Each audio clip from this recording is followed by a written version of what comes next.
Hi, everyone. This is Monica Reinagel, and you're listening to episode number 514 of the Nutrition Diva podcast. Thanks so much for joining us. We're celebrating 300 million downloads here at the Quick and Dirty Tips Network, and we want to hear from you. You can leave me a message at 443-961-6206 and let me know why you listen to the Nutrition Diva show. Or if something you learned from the show ended up making a positive difference in your life, I'd love to hear about that too. Your recording may be used in a future episode. Again, the number is 443-961-6206. I look forward to hearing from you. My guest today is Jonathan Bailor, author of a new book called The Setpoint Diet and the founder and CEO of Sane Solution. Before starting his own company, Jonathan also served as a senior program manager at Microsoft, where he helped create health and fitness-focused products like Nike Connect Training and Xbox Fitness. And we're so glad to have you on the show today, Jonathan. Welcome. Thank you so much for having me, Monica. So about 5 years ago, in 2013, you wrote a book called The Calorie Myth. I remember reading that book when it came out, and your argument was that it's the quality of the calories that determines our weight more so than the quantity, and that as long as we eat the right foods and make good choices, we can eat more and weigh less. In fact, I think that's the subtitle of that book. So my first question for you is, what's new? What's changed about your approach or maybe the way you see things that made you want to write another book, this new book, The Setpoint Diet?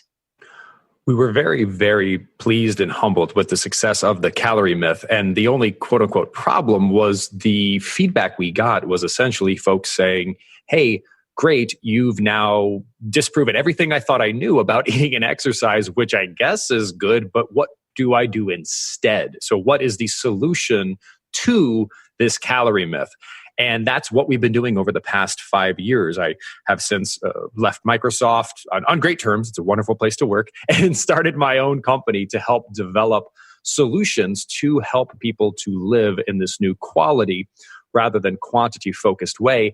And this new book, The Setpoint Diet, is we looked at the results and protocols followed by over 27,000 people within our program over the past 5 years to see what works best in reality based on this science.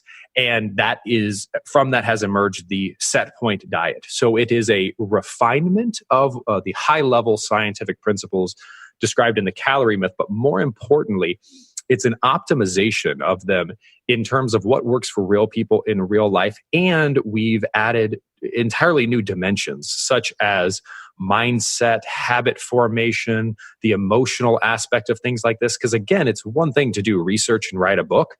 It's a whole different thing to try to help people in real life. And that's what this book is all about. Yes, absolutely. Translating theory into reality is the key, right?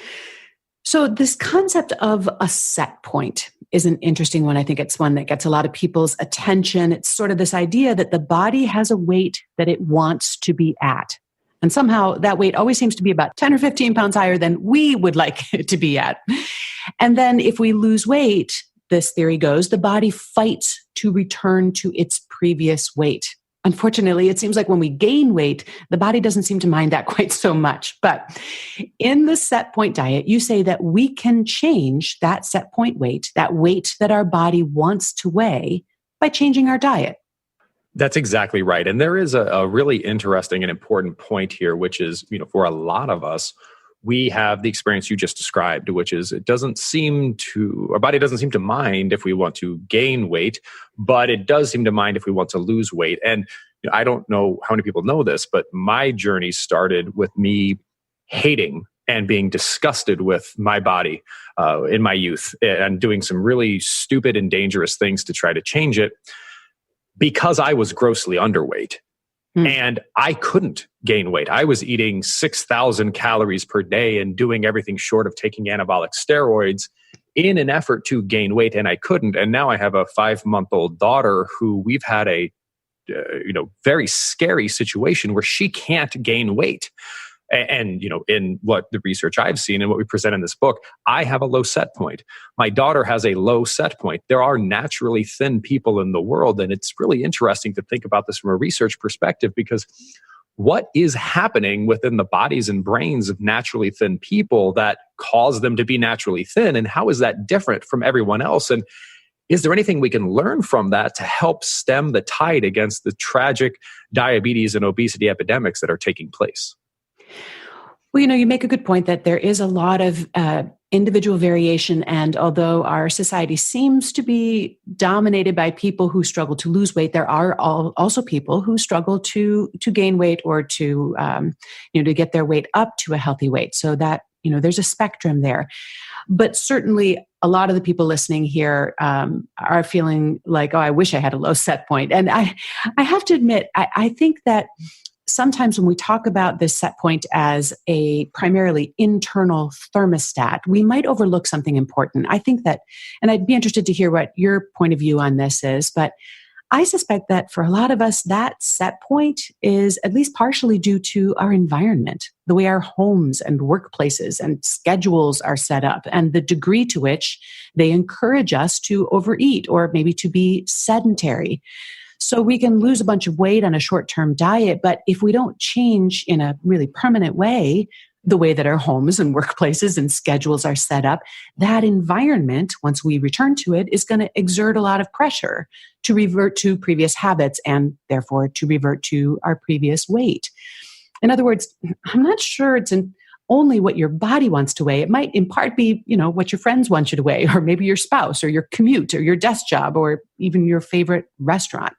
That's a really powerful distinction, Monica. And I never thought about it that way, but I see what you're saying. And in some ways, what I describe in this book, which again is not my theory or my thinking, it is just me reporting the research from people who are way smarter than I am, that, your body essentially has habits, meaning there's a habitual level of inflammation in your brain or not. There is a habitual level of certain hormones in your bloodstream or not. And there is a habitual or typical ratio of bacteria in your gut. And unless you change that, you are going to be frustrated forever because your body, it has a way of doing things that it quote unquote wants to do based on the condition of your brain, gut, and hormones. And you can starve yourself as hard as you want, but that's sort of like trying to just not go to the bathroom. Your body will win eventually. And I think the same thing can be said about your external habits as well. There is a way of relating to yourself, a way of relating to others, a way of relating to your environment that unless that has its quality ratcheted up as well, is going to force you, quote unquote, into behaviors that even if you make these internal changes to your brain, gut, and hormones, they will revert and the set point will rise once again.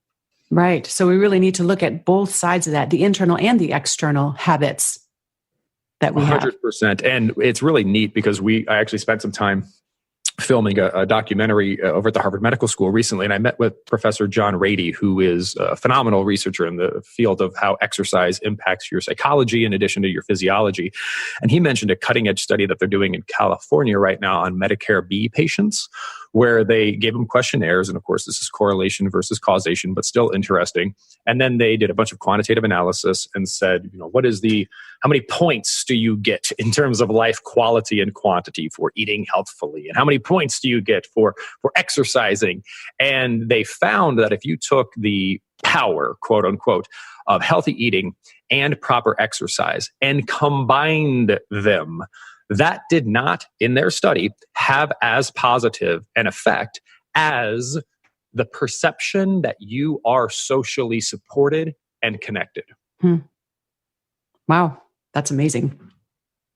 So that just speaks to, again, the tremendous multifaceted approach that I'm really excited to cover in this book, because it's so much more than just eat healthy food, and it's so much more than eat less and exercise more, period. The longer I do this, the more I am, dare I say, disgusted by the fact that people are still told just eat less and exercise more. I mean, that would be analogous to a depressed person walking into a psychiatrist's office. Again, they have clinical depression, a measurable condition in their brain. And the psychiatrist says, well, just frown less and smile more. It doesn't make any sense.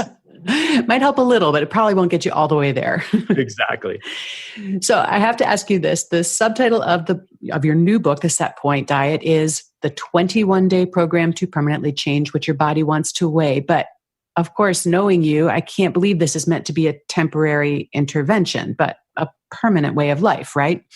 That's exactly right. What we were asked for in just like ferociously by people was, look, I am suffering hard. Like this is the worst part of my life. I am ashamed. I'm sad. I have low energy. I don't want to leave my house. People are mocking me. Like every second of every day of my life is compromised, period, by the way I feel and the way people treat me because of how I look. This is a severe disease now diagnosed by the American Medical Association, aka recognize obesity as a disease, not a character flaw. So what we wanted to do was to say, look, for 21 days, I want you to pretend like you just had heart surgery. And your number one priority for 21 days is to heal as deeply as possible. That's what this book provides, is a 21-day protocol to say, look, for 21 days, I want you to put your healing as priority freaking number one, because we're trying to overcome a disease here. Now, of course, on day 22 and for the next 21 years, you're going to have a baseline level of change that, of course, has to be maintained. But what we see with this strong 21-day intervention is people see and feel, more importantly, such progress that the motivation to keep this up is huge. And they experience things like taste changes, which make keeping it up so much easier because they've actually given their brain a chance to rewire a little bit so they have a little bit more control over cravings and over appetite, so that then continuing this long term, thanks to that 21-day quick start, becomes so much more feasible.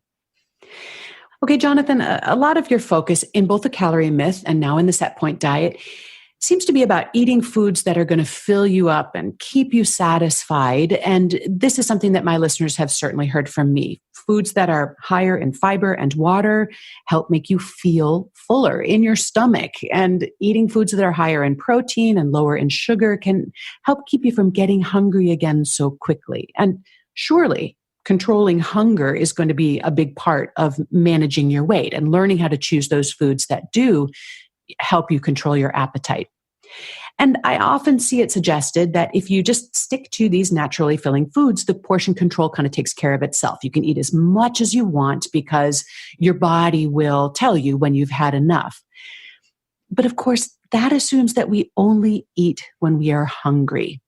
How do we deal with the fact that the urge to eat often has very little to do with actual physiological hunger? Because what I see is that when you're eating to fill a hunger that has nothing to do with food, it's possible to overeat even when you're eating whole nutrient-dense foods.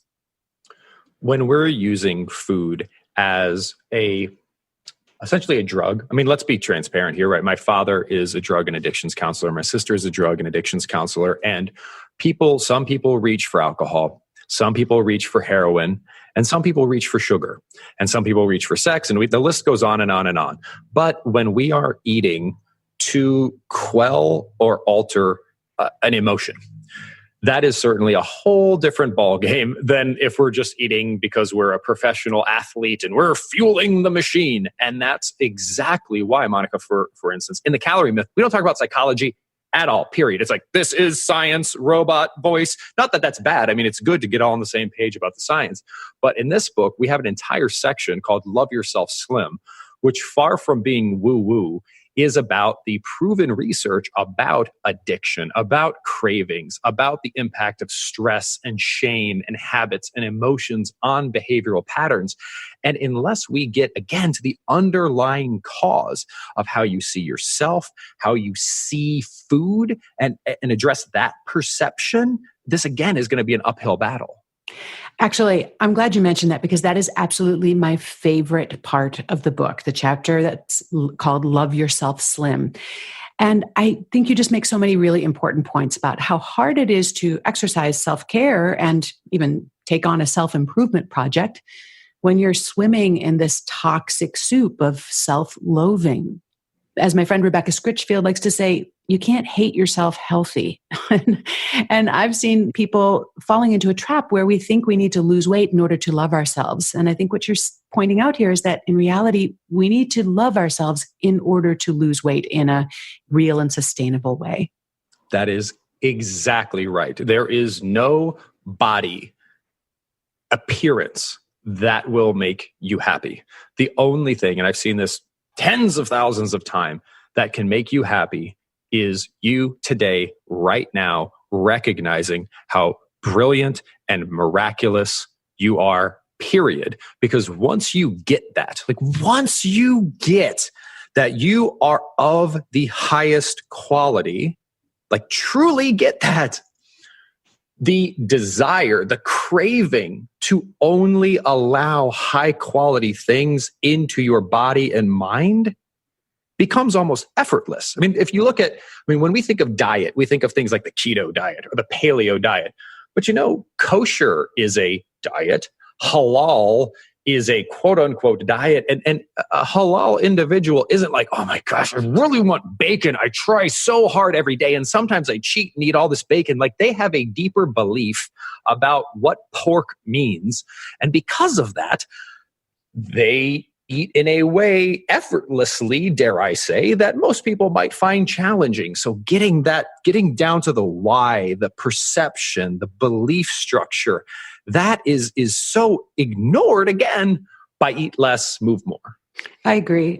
And this idea that we don't start becoming worthy and worth taking care of until we have achieved some arbitrary, benchmark of weight that really has to come first and not last. That's exactly right. And there's an interesting dynamic here, which is, for instance, if an individual is carrying around, let's say, 50 excess pounds of fat, we might say, hey, the sort of body image movement and loving your body as it is. And look, I support that 100,000%, because if you have cancer, you're not to hate yourself for having cancer, or to say that I'm bad or ashamed of having cancer, we would think doesn't even make sense.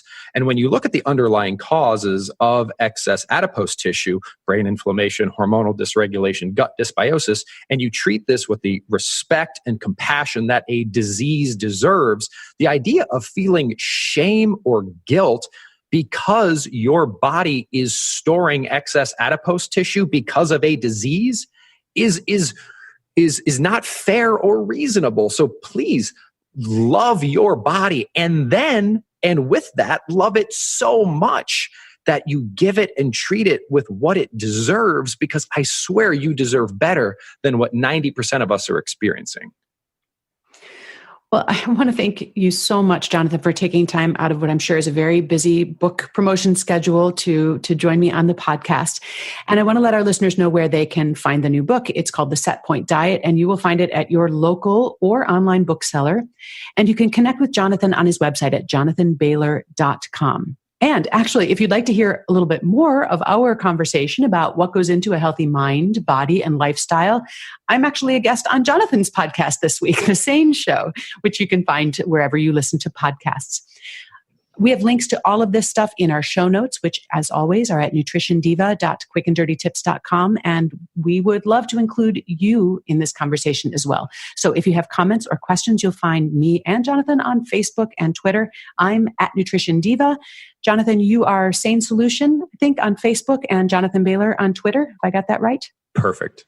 Thank you so much for having me. I really enjoyed our conversation. And listeners, I also wanted to let you know that I'm doing another 30-day nutrition upgrade. It starts in just a few weeks. This is a fun and flexible group challenge that can help you improve your eating habits and your nutrition in a way that lasts a lot longer than 30 days. You can get more information and sign up at nutritionovereasy.com/upgrade.